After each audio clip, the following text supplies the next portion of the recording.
Hey, is this a seriously, like a really seriously no, like, is it a good time to buy a house moment brought to you by a guy who, wants you to buy a house if you want to buy one and wants to help you if you want to buy one. And if you don't, that's okay. You can keep renting.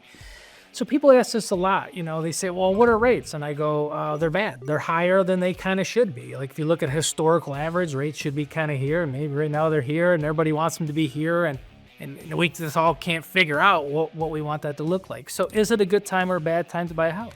Here's what I know. If you pay rent, it's 100% interest, right? Because you never have any equity in it. It's always 100% interest. I know that.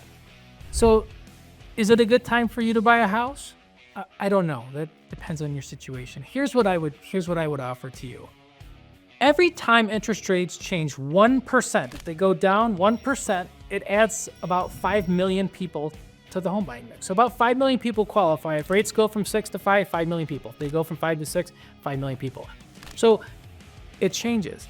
So if you have more people, it's like gas, right? If the gas station says, hey, gas is 25 cents a gallon, it's going to sell out in 2 minutes, and people are going to come up and go, man, I'll give you $1 for that 25-cent gallon gas. It's kind of what happened in the housing market in the 2020s when rates were kind of low.